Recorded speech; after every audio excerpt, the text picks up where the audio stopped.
সুন্দর একটা বাস্তব ঘটনা শেয়ার করবো আজকে। একজন ভদ্রলোক তিনি তার মেয়ের ব্যাপারে এই তথ্যটা শেয়ার করলেন। খুব ভালো লাগলো, একটা মেসেজ আছে, নিজেরাই বুঝতে পারবেন। তো একটি বাচ্চা মেয়ে, মোটামুটি তার বছর 8 বয়স। তো একদিন এই যে ভদ্রলোকের কথা বলছি তারই মেয়ে, তো তিনি এবং তার ওয়াইফ ঠিক করলেন যে তার মেয়ের যে পুরনো কিছু জামা কাপড় রয়েছে যেগুলো ডিসকালার হয়নি অতটা, যেগুলো পরিধেয়যোগ্য, সেগুলো বেশ কিছু বাচ্চাদেরকে উনি দিয়ে দেবেন, গরিব বাচ্চা যাদের প্রয়োজন আছে। তো যখন এরকম প্রসেস চলছে, তো মেয়েটি ছুটে আসে, এসে বললো যে না, আমি এগুলো কাউকে দিতে দেবো না। তো ভদ্রলোক বলছে, তুমি তো এগুলো পড়ো না, তুমি তো বড়ো হয়ে গেছো। বলো না, এগুলো আমার খুব পছন্দের, এগুলো আমি কাউকে দিতে দেবো না। তো তার মা এবং বাবা দুজনেই ভাবলো যে এটা নিয়ে অশান্তি করে লাভ নেই, ওকে পরে এগুলো বোঝাবো, তারপরে যখন ও নিজে বুঝবে তখন নিজে থেকেই সরে যাবে। তো এই পর্ব সেদিনকে শেষ হয়ে গেছে। তার ঠিক 2 সপ্তাহ পরে মেয়েটি হঠাৎ করে এসে বলল যে বাবা, সেদিনকে যে জামা কাপড়গুলো বার করছিলে, তো সেগুলো বার করো, বার করে তুমি একটা কাজ করো, যাদের প্রয়োজন তাদেরকে দিয়ে দাও। তো পাশে ছিলেন ভদ্রমহিলা, বললো কী ব্যাপার হলো? 2 সপ্তাহ আগে এটা নিয়ে এত জেদাজেদি হলো যে এত পছন্দের, 2 সপ্তাহ পরে পছন্দ বদলে গেল?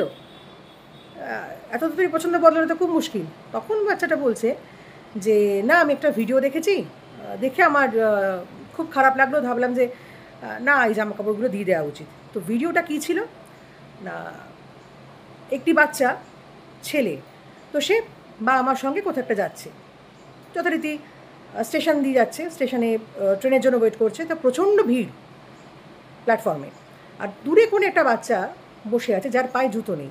সে অনেকক্ষণ ধরে এই বাচ্চা ছেলেটার জুতোর দিকে তাকিয়ে রয়েছে। যথারীতি বাচ্চাটিও দেখেছে, মানে যার পায়ে জুতো ছিল সেও দেখেছে যে একটা বাচ্চা তার জুতোর দিকে তাকিয়ে আছে, কিছু বলেনি, ঠিকই আছে।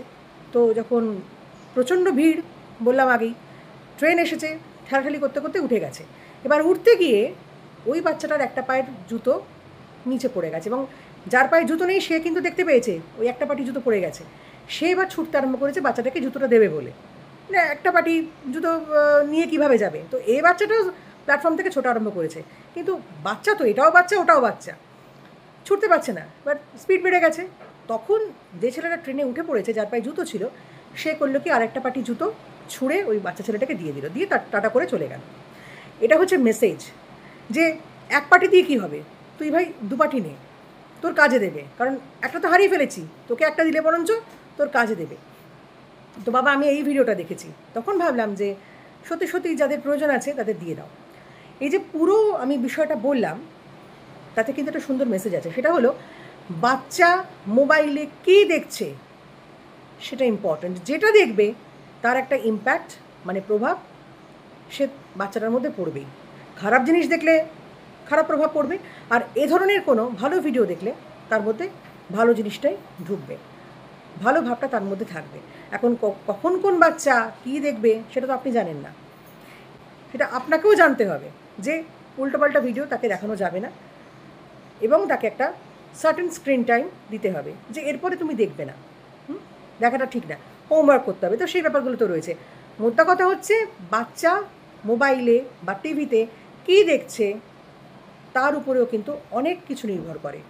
বাচ্চার মানসিকতা, বাচ্চার চরিত্র, তার ধরন ধারণ, সব কিছু নির্ভর করছে।